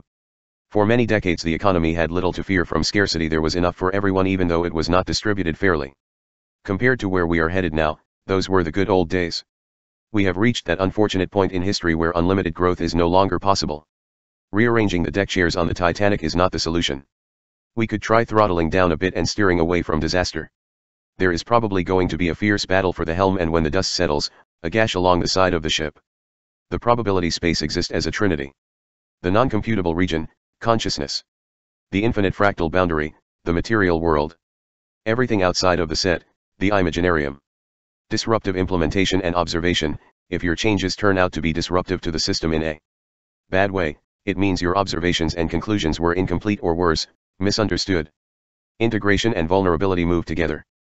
We are all trying to extract meaning from our world, you can't blame people for that, only the methods. Don't blame your parents, your family, or friends, don't blame your coworkers, it is the system. If you were abandoned, cheated, shorted, or in some general sense totally screwed, blame the system. If you want to fix this mess, fix the system. All of the disagreements as to how this should be done are also part of the broken system. For the psychopath, the connection between the head and the heart does not appear to exist. We might consider the idea that the heart is reading fields that the head is not even aware of. In politics, the truth is always buried under a hot steaming pile of agendas. We should not expect life to hand us everything on a silver platter, that is not living. Our meaning and purpose are tied to something ethereal. We are always entangled in our connection to others, a dance of mutual expression. The problem is simple, the solution untenable. Why is there suffering in the world? People only care about the problems that affect them directly. Removing ethical constraints is essentially the same idea as removing the rail from your 10th floor balcony. The justice system has variation now, but the variation will not endure. The lazy man's path to wisdom: form an opinion before you have enough facts. It is important to note that in some matters you will never have enough facts. Tolerance is not the issue, everyone wants tolerance. The issue is societal turbulence. Ideologies create conflict. We cannot force unity and we cannot prevent division. What we need is practical wisdom and a moral compass. Gray regions must be managed wisely. Imagine a company that said do whatever you want and decide on your own salary. No meaningful work would ever get done. People rarely back up enough to see the entire picture. Spirituality is not an achievement, it is a relationship. All life seeks value over truth, and spirituality is the alignment of truth and value. The feminine essence of being is intimate disclosure, the masculine essence of being is shared experience. The young woman dabbles in sex, for which she is not ready to get love, and the young man dabbles in love, for which he is not ready to get sex. Each is hoping for good outcomes, but their definition of success is very different from each other. The secret to happiness is what we are connected to, which shapes our values. The world would be a paradise if we could minimize bureaucracies and agendas. The medium is the message as a principle of organization, matter is the condensation of energy, and all of the information is stored as relationships. Being wise is not always easy, it requires effort, and most people are far too busy being clever. Politicians need to be trusted. A politician that is trying to remove all moral constraints is telling you, they cannot be trusted in other areas as well. When a man is predisposed by cowardice or lapse of reason to act against his conscience in matters of state, he makes himself as guilty as the state. A man can never enjoy the privilege of peace as long as he belongs to the religion of hatred and war. Any behavior we can name is constrained by a network of associations. Being charming means connecting with others on their level. The best way to vote is with your wallet and your feet. Anyone who spends more than 0.0001% of their talk telling you why you should trust them is really saying, I'm trying to set you up. There is turbulence in the quality of the information on the internet. The more turbulence, the less truth. In the story The Time Machine, there were two groups of humans, and we are actually moving in that direction. It is called the breakaway civilization and everyone else. The high-tech elite and the deindustrialized remnant. Liberty and free will must include the ability to control the definitions. Growth is not the goal, balance is more important than growth. The idea that more is better fails to take into account the damaging power of overproduction. As a system, the economy needs to be continually tuned without the undue interference of unnecessary competition. The material reductionist, the sociopath, and the psychopath all have the same problem: they can't see past the end of their nose. When we speak of heavenly things, all we have are theses words, like grains of sand. We are building castles on the shore for time to wash away. Always and inevitably some part of the world is asleep. Should all of us, in one moment, become awakened, it would be too much for the world to bear. These dreams have a purpose, a mission, an influence in the intentional field of implicate order, and must somehow be painting the world in a more vivid hue. There is great beauty in the world, but you will not trip over it with every step. When a man dulls himself to beauty, the world begins to die. There should be procedures in place so that any group of citizens can fire any public servant who has been proven to be a menace to society. Too many of our public servants feel compelled to act as judge, jury, and executioner. We are moving into a multi-layered oligarchy of bankers, corporations, and intelligence agencies. Any who would speak critically of them, dare not speak above a whisper. Respect is only necessary when it serves an agenda. The desire for respect is very much like the desire for praise. We should not be running around like a bunch of 3-year-olds, fighting for scraps, while the world burns. There is a principle of organization at work in the cosmos. Darwinism is dead and will be replaced by something surprising. However, the damage has already been done. You have been taught to think about a creator as an unsophisticated myth. The best evidence of unsophisticated ideas is the behavior that follows. The physicist, materialist, and evolutionist have had plenty of time to figure this stuff out, and they still don't know why we are here, where we are, and what the hell is really going on. If they say they are making progress, it is because they are trying to acquire a grant. There are no experts. We are all, every one of us, amateurs. Everything happens for a reason. There are no accidents, just a change of actors.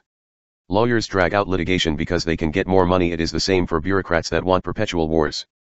Wars should be a brief, last resort operation, designed to resolve a conflict, not perpetuate it. All material expressions rely on action, all actions rely on intent, all intents rely on desire, all desires rely on values, all values are tied to belief systems, and all belief systems are filters. Truth is outside of time and innocence is unfiltered perception. Darwinism gained popular support at a time when it was believed life was not terribly complex. The complexity involved in living systems is only now beginning to be appreciated.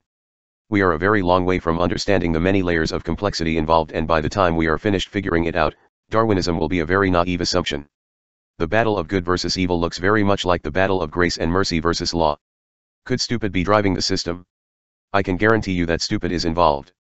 The fitness peaks in the landscape require a larger percentage of win-win scenarios engineered by intelligent agents, but the evidence is overwhelming that the system is being driven by selfish, egomaniacs that have little or no emotional intelligence or spiritual awareness. Stupid. We have to ask, what the profit could possibly be. If the rule of law is violated at the top, is the profit continuity of government? Is it to promote the will of the people? Could it be the enrichment of those directly involved in the criminal enterprise? It is certain that in any situation that would warrant violation of the rule of law, those involved should be scrutinized, the violations corrected, and the facts disclosed. If we follow the money and find that those involved have suddenly become far more wealthy, this should be a red flag. No society would long endure this kind of behavior. I suspect that the final arbitrator will be God himself. Can immortality be achieved by controlling the rules or laws that govern the variation of relationships? How can we save our memories? What is the best way to store information? To have a continuity of consciousness requires precise relationships. At what level would the variation cease? Could the variation cycle? Could each cycle present a slightly new version of these relationships and still retain continuity? What would we become over vast amounts of time? Only a perfect law could control the variation, to create the most meaning and the most value. We would have to lay a groundwork before attempting to have a meaningful discussion of any very complex subject. The nature of God would be a good example. If we want to describe God from a particular perspective, we could choose from a variety of sources, or we could ask what would be the most likely characteristics. I think God would be intimately associated with law. These laws might include a static principle controlling a dynamic association. The more sophisticated the law, the more harmonious the associations. The universe is governed by law. This law has its origin from outside our time domain. Contract law and free will. If there is a God and he has a contract with us, being God, he would never break the contract. Breaking the contract would have consequences. Free will implies the possibility to break the contract, with the consequence being obvious to anyone paying attention. This tree of the knowledge of good and evil is a metaphor of an engine that is losing meaningful relationships or value. This engine is generating novelty at the cost of harmonious regularity. The old ways are dying, to be replaced by this Christian God. History is lost in the shadows, the light, and the dark. We cannot go back and discover the true meaning. We have these faint echoes, legends. They cannot tell us which God is older or which ways were the original ways. As cultures separate, something is always lost. What was old is new again. People hear what they want to hear and believe what they want to believe. There is a legal system in place. When studied, the system shows a precision and perfection that must have its origins from outside of our time domain. Only God can tell the end from the beginning. Can a perfect law be tempered by grace and mercy? I choose to believe that it can. You are in that space between dreaming and wakefulness, but who is the dreamer? The greater and lesser temptations, we live in the shadow of perception. The lesser temptation is near the edges of the shadow, which is an infinite fractal boundary, and believe this is all there is, thus placing all of your hope in the information coming to you from your five senses. The greater temptation is darkness masquerading as light, believing that you understand the light, because if you were to behold the light, whole and complete, in one moment in time, you would cease to be. The pyramid is a power structure that is centered on man's perspective. From this perspective, control starts at the top and trickles down. In 2 dimensions it is a triangle. Triangular numbers include 6, 66, and 666. Power from the Lord's perspective is like a mobile hanging, coming down from heaven. Fractal reality, Jesus Christ, Lord's Prayer, Jesus is Lord, the Lord Jehovah, Lord of hosts, God's name number, Fibonacci sequence, Jesus is alive, mobile hanging image, Satan exist, and Holy Spirit, equal 151 in simple gematria and 906 in English gematria. If you love your dog too much, You will overfeed it and it will die early. You have killed it with love. If you love your children too much, you will protect them from their choices and they will not be prepared for life. God gave us free will, in other words, permission to fail. You can claim that God does not love us, but that would be missing the point. Compared to us, an ant has a very small set of choices. Many of the choices we are able to make do not exist for the ant.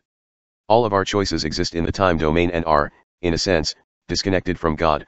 The choices belong to us. There is a legal system at play here and the contract will never be broken by God. The consequences of our choices belong to us. However, you can surrender your will and your life to the care of God as a free choice. This does not automatically mean that you will understand everything, but it does mean that you will begin to grow in grace and knowledge.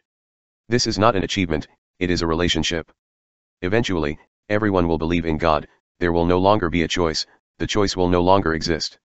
When we were young, if we were not saddled with extreme poverty, we understood that life was meant to be experienced. As we grew older, many came to believe that life was something to be endured, and near the end we see that death is waiting to take everything and we have no power in and of ourselves to stop him. Innocence being what it is, I would have to conclude that for the most part, Jesus had a wonderful childhood, but over time began to understand that his mission was to collect the scars of humanity. For some reason this is the only way to conquer this monster called death.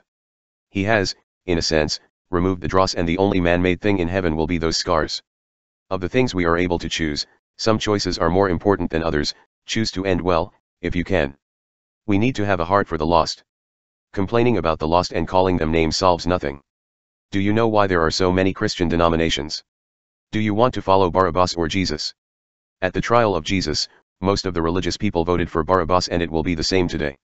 It is amazing to me to see people stumble over the Bible simply because they have not taken the time to study and understand it. The Bible is a hologram and Jesus is on every page. Resolution and scale are important. You cannot illuminate a hologram with just any light, you must use the same light that created it. The four Gospels are different for a reason. Do you know why they are different? Clue: lion, ox, man, and eagle. The law is static, it cannot save you. Why are so many obsessed with the law? What we need is dynamic, it is grace and mercy. You are the conduit of love. If you do not have love, you do not have hope, in fact you have nothing. The pyramid is an easier target than the scattered stones. The trick is to entangle the structure so that the unity is not lost. The high must become low, the few must become many. The goal must live as we are alive, even more so. So that it will live beyond us. Peace is the goal. There is no power in peace, the power is in the idea. The idea is the entanglement of the structure. The pyramid must become the landscape. There is no freedom in the structure, the freedom is in the landscape. The power is the power to be free. The wise will not lead, the wisdom will be shared, that all may be wise. These are the coins of victory. God has reserved the right to define what is good and what is evil. If you think you have the wisdom required to do this, I can assure you, it is above your pay grade. All through history men have been justifying their evil. All souls are equal. One soul is not better than another because he values the good things. The path we choose will vary because of what we value, but we are still, all equal. Some people are driven, some people endure, and some people just give up. This is the human condition. The world is what it is because of the human condition. If the power were within us to make our world a utopia, everything would already be different. Truth is the highest energy state of the system. The lawful regularities of our physical reality are emergent. The amount of light you have depends on your position in the computational geometry. Stealing fire? Prometheus, Satan, steals fire and gives it to mankind. This is the idea that Satan is the good guy and God is the bad guy. Meanwhile, man takes this technology to the extreme and eventually destroys himself. Law existed before grace and mercy. The law is static, it cannot save. Inside of time only grace and mercy can save. It is not the job of the intellect to tame the passions of the heart, that is the job of the spirit. Emotion is deep and highly nuanced, it cannot be described by any mathematical equation, dynamic problems require dynamic solutions. Wisdom is always in alignment with God's purpose. You can move with the current or you can fight it, but what you can't do is change it, and if you don't understand it, you're really screwed. There are only two religions, there is the religion of law and there is the religion of grace. There is the religion that says do, and there is the religion that says it is finished. There is the religion that says thank you Lord that I am not like other men, and there is the religion that says, broken and humbly, forgive me Lord. Which child do you prefer, the child that puffs himself up and challenges you to a contest of will, or the child that comes to you and raises his arms to be lifted up and held? If a system is sufficiently complex, all we can do is tweak the parameters, run it in real time, and watch what happens. Immortality does not necessarily need to be static, but it must include some form of harmonious relationship. Did God have a choice in creating the universe? If he took a static law which is perfect and applied a dynamic principle to it, this generating set would create meaning and values that are precise and in the end would not be a zero-sum game. Everything that we experience, everything that is going on is governed by a legal system from beyond our time domain. This law is the establishing of moral behaviors based on principles grounded in truth. When the Lord made a covenant with Abraham, there was a moment in time, when Abraham was plunging the knife towards Isaac's heart. It was in that particular moment that the Lord gained the legal right to do the same for all of mankind.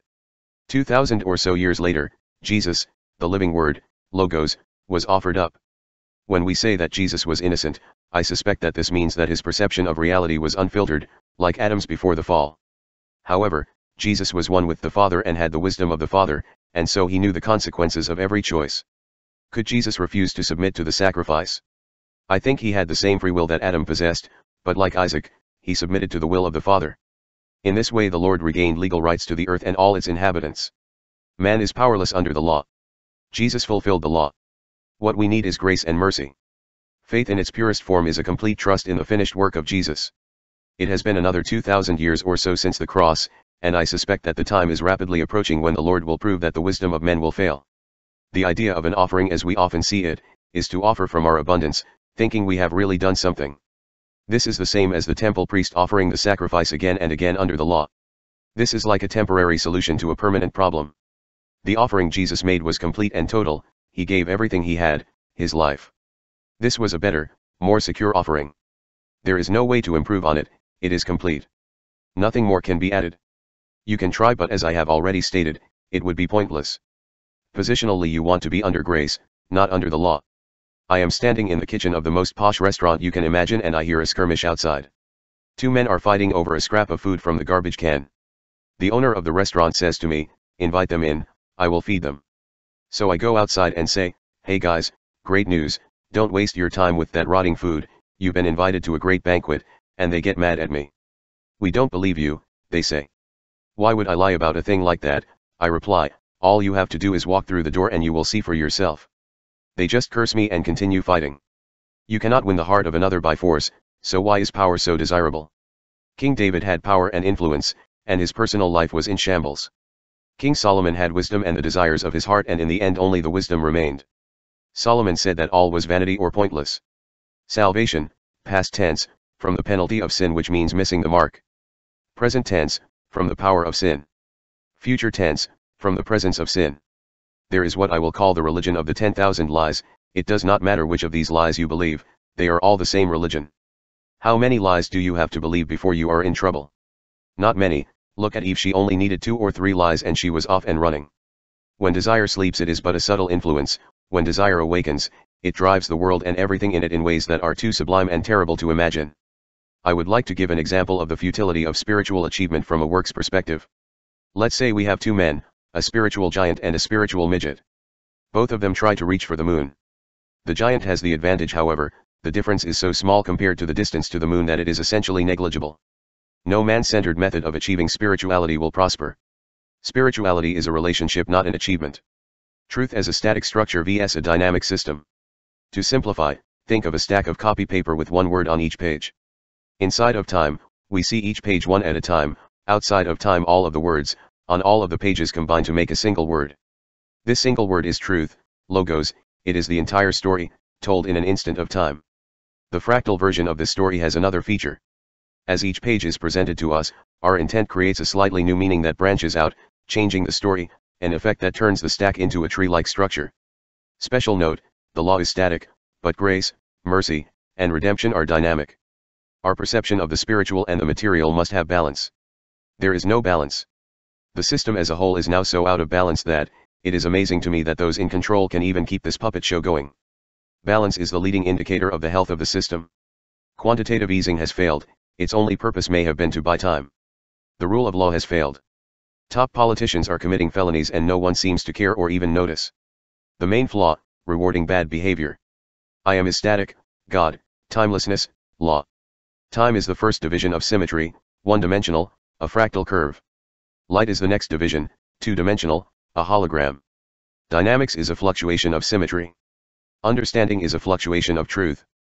I will is dynamic, Satan, chaos, deception. Law and mercy, truth and deception, unity and chaos.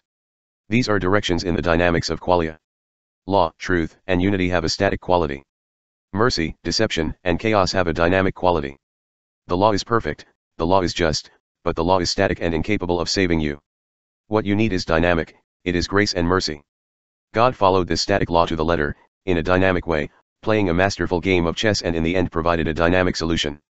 Is God a mathematician? Is Satan a lawyer, prosecuting attorney? Did God have a choice in creating the universe? Geometry comes in many flavors and we are only just beginning to understand the details. Is there a supreme law that governs all other laws? The tree of life is different than the tree of knowledge such that, there is a precision or harmony in the relationships. With the tree of knowledge, variation is allowed to enter the system in more than one way. The tree of life may have the same source as the tree of knowledge but different laws or principles of organization. As soon as guns came into existence, so too did the natural right to a fair and reasonable defense against them. This right belongs to each person and no law is legally binding that prevents the natural right to self-defense. The greatest danger to any country is the ignorance of its citizens. Good people stick to the rules and evil people exploit this. FBI counterintelligence investigators are involved in unaccountable operations.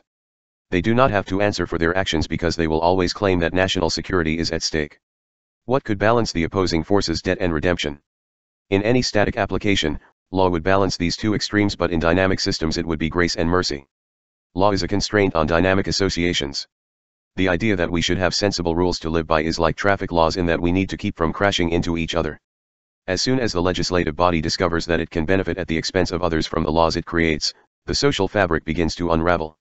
There is no such thing as a quantum wave, there are only quantum ratios. I don't believe in experts or atheists, they don't exist. Evolution is ontologically dishonest.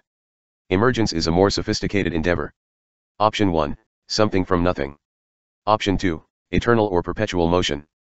Option 3, intelligent design. Each of these is equally absurd and it would be dishonest to assert that you have absolute proof. The choice becomes subjective, maybe this is by design. Natural law, insofar as society is concerned, is simply a collection of forces in dynamic association, seeking balance. The sovereign power or general will of the people never seeks to harm itself, that is always caused by a particular will or subset of the body. The legislators must, at all times, remove themselves from any benefit or liability of a particular will and seek only to administer the will of the whole. When government ceases to administer the sovereign or general will of the people, the social contract is broken. The sovereign or general will is not democracy because the people do not always know how to prevent harm to the body. It is our best citizens' duty to discover the situations and methods that will best serve the sovereign or general will and at all times work towards that aim. We cannot assume that humans are not flawed in every enterprise. The guidelines in the Constitution only work with an ethical and moral citizenry, you should already know this. When the social contract is broken, the methods deployed to correct the system become radically different, otherwise we quickly dissolve into tyranny. Which do you prefer, practical wisdom and a moral compass, or tyranny? When we can no longer oppose government by whatever means are necessary, as Thomas Jefferson stated, then we will very quickly dissolve into tyranny. The police will do what the boss says, not what is morally expedient. Let's say we have this 11-dimensional network of associations. How do we represent the geometry? Each of the nodes has a different collection of connections at any given point in time and no node ever has zero connections. Every action in the network is updated globally. It would seem to me that the best way to describe this would be a holofractal superposition. The information contained in the field is distributed as a diminishing influence across space and time. Time gives every action distinction. Without action, there is no time, without time, there is no distinction, without distinction, there is no action. Fighting evil is the same as arguing with an idiot. You set out on a course of action and figure there are about 20 things that can go wrong, as it turns out, it was more like 80 or 100. Play is the exploration of state space. There is nothing more dangerous than concentrated stupid. Being right requires perfection, being wrong has no constraints. Tabula rasa is very unsophisticated, we have the material structure and the processes, computer and software. So, how is that a blank slate? The effort required to see value in the deeper layers has a payoff that moves with the dynamics of uncertainty, and as the dance becomes more elaborate, it is only the anchor of understanding bound to the new and novel jumping off points that allows us to reach these far distant objectives. The ability to see value or meaning increases as the network grows. The understanding of the familiar branches out into novelty by the degrees of freedom inherent in the position we have obtained in the landscape. Appreciation requires understanding which is nested in time. The people that try to control the system through law are the biggest fools of all. Systems self-organize so, understanding becomes the thing that matters. He speaks as one who has eaten spoiled food and dreamed a strange dream. To be relevant and influential, you need three things: luck, talent, and determination. Stare into the abyss and you will lose your ability to trust. Perception is the mapping of the material world onto the physical structure of the creature. Definition of overly complex: the levels of description are so deep that the meaning begins fluctuating. Beyond these things is the folding and unfolding of meaning. The rearrangement of the map onto the creature. The branching out of possibility, the warmth of light exploring the darkness of uncertainty. The reconnecting of the thing I once loved. I don't remember how it was lost, I think the map misled me. There was a branch leading to nowhere, but the map showed a certain promise of redemption, a chance to see the child, no, the union of the mother and child. The way seemed blocked by expectation and false narrative. There would be a struggle for control. There was no control, only the path, and in the end, lost connections, the fading of meaning into madness. I'm being assaulted by an accumulation of unsolvable problems. The intellectual realm is not superior to the realm of emotion. A highly charged emotion can reduce an intellect to an idiot. The spiritual realm is higher than the emotional realm. You are a collection of your choices. What we value matters, we become what we are connected to. The intellect is not more complex than emotion. The intellect resides inside of emotion, the set of all possible emotions, which resides inside of spirit. The complexity is in the number of layers involved, not the resolution. A high resolution layer may be in the set of all layers, with the set of all layers being more complex. The spirit or soul is the entire creature, emotion is a subset and intellect is a subset. Intellect operates inside of an emotional context. What we think of as law is intimately associated with the creator. The more sophisticated the law, the better able to retain continuity. Knowing good from evil is judgment, the idea being who made you judge over us. So how was innocence destroyed? If innocence is unfiltered perception, then judging filters our perception. The wisdom required to see the consequences of every choice is limited to some resolution, just like squaring the circle. When we judge, we overstep our bounds because of complexity. When we look into the deep past, it very quickly becomes murky. When we look into the distant future, it very quickly becomes dim. Just as a judge can reinterpret the law, a blind man can misinterpret what he sees. Cultural identity regulates emotion. The better the match between expectation and experience, the more serotonin, and the higher in the dominance hierarchy, the more serotonin. Why ya gotta be so hateful? Only love has the power to heal. Truth movement. Here is the truth, there is no red pill. You are in an occultocracy. You are in their system, they're not in your system. You can't fix the system from inside of the system. There is no place you can be in this world where you are outside of the system. Law is for government, so it is no surprise that those in power will subvert the law. There have always been unjust laws, and rule of law has never really existed, it is just an elusive ideal. Before the fall, behavior was constrained by law. After the fall, behavior began branching out into state space as an exploration of value, with constraints being lifted and behaviors with undesirable outcomes becoming possible. The entire world is obsessed with law, the lawful regularities of our physical reality. The law we experience is emergent, it is fractal. There are no perfect symmetries, everything we experience is an approximation of something else. The relationship of time and perfect law is something altogether different. There are many more ways to be disordered than ordered. There are many more ways to be unethical than ethical. Knowing good from evil requires a level of distinction we do not have access to. Light has the ability to explore state space in an instant of time. To give light, something must be consumed. Light pierces the darkness and is consumed, truth pierces the chaos and is consumed. Is there free will in heaven? Which behaviors should be allowed in heaven? Is there a continuum between the extreme behaviors of free will and constrained behaviors of a hive mind? If we think of complexity in a system, the separate parts begin mixing until the complexity maximizes, and in the end, you have a homogeneous blend. The beginning is law, the middle is maximum complexity or free will, and the end is conformity, homogeneity, or the hive mind. The law has limited application, free will is expensive, grace is emergent, and redemption has geometry. The law is a constraint on the system, free will redistributes value, grace and mercy are potential as two sides of the same coin, and redemption redistributes debt. Law is a frozen relationship, free will is the dynamics of choice, grace is an organizing principle, and redemption is the beautiful and complementary expression of love. Either the rabbit hole is very deep or the laws of nature have been broken. Definition of a miracle: less than 1 chance in 10 to the 50th power. Think of variation across scale. At the scale of solar systems you have some number of factors that must be correct for life, and at the scale of atoms another set. At the scale of the universe as a whole, more factors.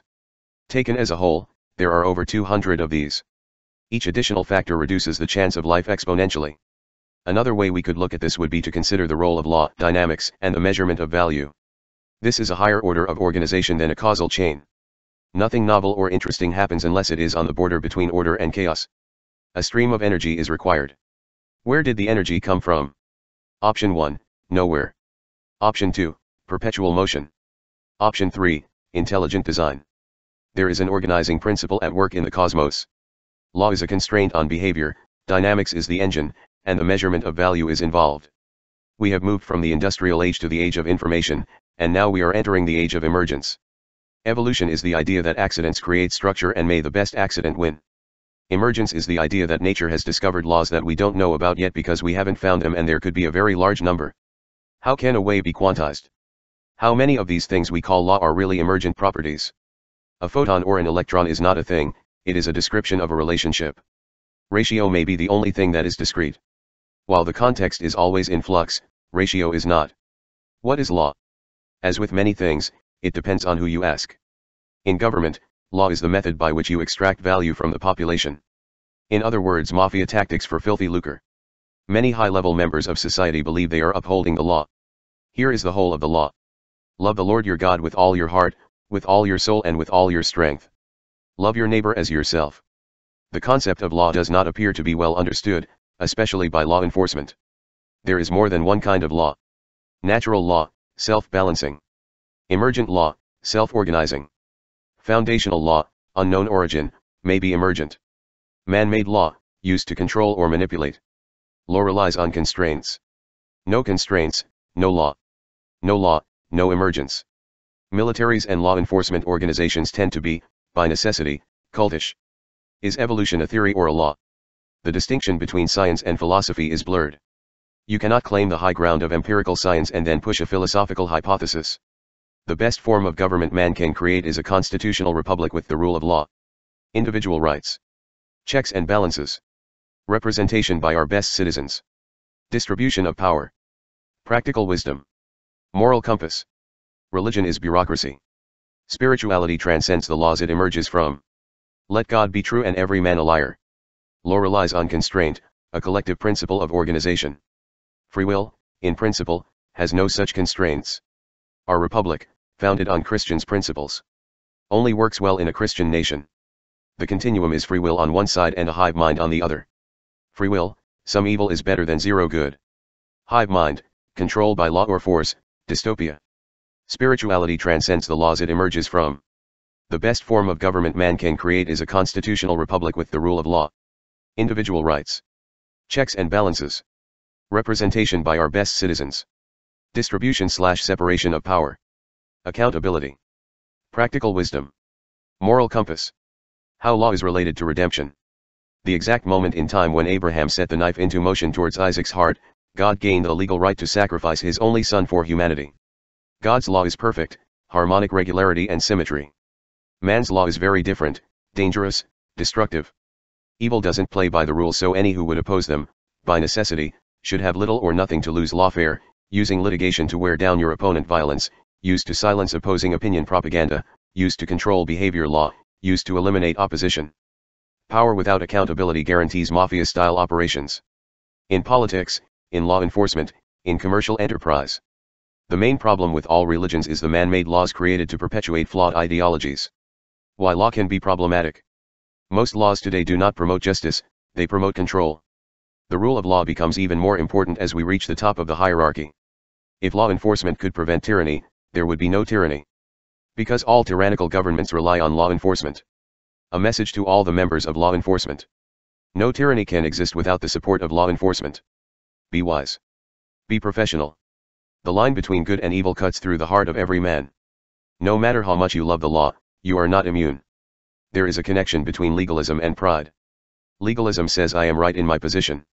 The law applies to others and they need to toe the line, but I've got it together. The law is like a mirror, it shows us our flaws, it should show you your need for redemption. If you love the law, you will have the law. Good luck with that. The problem is loving law more than people. The law becomes a weapon against those who are not your enemy. What about grace and mercy? Law and justice are almost always the servant of power. Power doesn't negotiate. Law always serves power, no law. Law serves the powerful elite. There is a constant struggle, a balancing of power between liberty and government. Too much law or unsophisticated law destroys liberty. Law and justice serve power. Power doesn't negotiate. Liberty is the fair and equitable distribution of power, live and let live. The infant is the most vulnerable among us. Murderers seize power that doesn't belong to them. Free will is the ability to extend behaviors into state space, governed only by the laws of nature and the imagination of men. Law and justice serve power, by practical application. The question then becomes whether those in power are in alignment with natural law or whether they themselves have become the criminals. What is law, but the idea that we must constrain the behaviors of man for debauchery is an ever-pervasive tear in the social fabric. Questionable scientific paradigms. 1. Multiverse, violates Occam's razor. 2. Big Bang, violates first law of thermodynamics. 3. Biogenesis, violates second law of thermodynamics. 4. Dark matter, needed to describe galaxy rotation, flat curve. 5. Dark energy, needed to describe accelerating expansion of space-time. The correct solution will be far more simple and elegant than the Rube Goldberg model they have constructed to make the equations work, just like the Ptolemaic model. Science has become the new religion. The universe, like life, exists in a stream of energy. In politics, the question to ask is who benefits. Bureaucracies form to protect the monetary stream. As power is concentrated, the stakes become high enough to include an exceptionally dangerous criminality that is protected by the judicial system and law enforcement. Conceptual structures are like law, they constrain. The second law of thermodynamics applies to closed systems, but what if the universe is an open system? The standard assumption is, the total energy in the universe is fixed. This contradicts dark energy. Life exists in a stream of energy and from this extracts order. Is the universe doing the same thing? The order has to come from somewhere. There is an organizing principle at work in the cosmos. Cosmologists like Sean Carroll get Nobel Prizes for promoting things like dark energy even though the second law forbids it. We have different forms of symmetry at play. If everything in the universe began as light or became light over vast amounts of time, gravity would be an emergent property related to scale. Could it be photons at one scale and normal matter at another? Does time have a property related to scale? The time required for a particular behavior at one scale is a different animal altogether at another scale. Law is whatever gets enforced. Usually top-down. Violent revolution is a bottom-up version. Term limits for Congress. End lobbying. Abolish the IRS. Throw out the bureaucrats wherever you find them. Restore separation of powers. End lawfare in the courts. Jail judges that reinterpret the laws. Re-establish constitutional authority. Ethics is in danger from power. Power doesn't negotiate. Lawmakers cannot lean towards power and away from ethics. Law is whatever gets enforced, be it for good or evil. Would AI systems follow the law? In human minds, there appears to be a committee of egos making decisions and conflicted opinions compete for dominance. At the same time, some behaviors become more likely because of repetition. The role of the police is to keep the system running. Law is whatever gets enforced. We cannot allow the system to become corrupt because the police will enforce that system just as faithfully. If the government determines who is a law-abiding citizen and who is not, then I think we are already in trouble. Rule of law. Law is whatever gets enforced. We are obligated to oppose the unjust laws of tyrants. Constitutional republic with the rule of law. Socrates and Plato hated pure democracy because, as Socrates stated, you don't want the captain of the ship to be a rookie, you need a well-trained captain. Representative government. The grand experiment of a self-governing people that love liberty is an ongoing process. We have good principles for moving forward if we can keep the idiots at bay. Liberty requires the responsibility of a good and moral people. Opportunity and equal justice under the law. All creatures have a natural right to self-protection. We cannot allow unjust laws, whether created by the legislative branch or the executive branch as regulations, to give the advantage to the criminal. The criminals must be made to fear their intended victim. Evolution is the idea that we should explain existence and culture from a materialist paradigm, but what we find is an organizing principle that does not obey any known laws. The universe, like life, exists in a stream of energy. We are made of stuff, but this stuff is something that cannot be regarded as real. Organizational principles involving life are very much like the organizational principles of our universe. Life requires organization, and so do the laws of physics. Relationships that are always true emerge from something more fundamental. Politicians that are interested in laws to control the citizens, are usually not interested in laws that apply directly to them, i.e. the Constitution. This document was created to prevent our government from becoming dangerously stupid. Human activity is governed by force. Human rights are protected by force. Law is whatever gets enforced. The turbulence in any society is controlled by the balance of power. If we wish to control power, we must seek balance. Determinism, If we plot a point particle in the block universe model, the infinitesimal point gains one dimension and becomes a line. This is a very popular description, but it is probably wrong. The thing we think of as a point is part of a wave of potential, the impossible becoming possible. The reason time is not symmetrical is the increasing disorder in the energy flow. This stream of energy is useful to living systems. Living systems must have a large pool of energy that is moving from a more to less ordered states, and from this concentrates a bit of order that is dynamic. The dynamics follow a power scaling law. Truth is intimately associated with the lawful regularities in nature, and most of what we think of as truth falls into the category of mere facts. The police don't protect people. The police protect the system. Society as a whole. In every case, when the system becomes corrupt, the law enforcement in those systems protect that system. What this means is we have to do everything in our power to prevent the system from becoming corrupt. Law is whatever gets enforced. Usually top-down. Violent revolution is a bottom-up version. The Constitution is a contract and cannot be altered, only amended. This Democrat push to alter a contract is illegal. And politician engaging in illegalities should be prosecuted.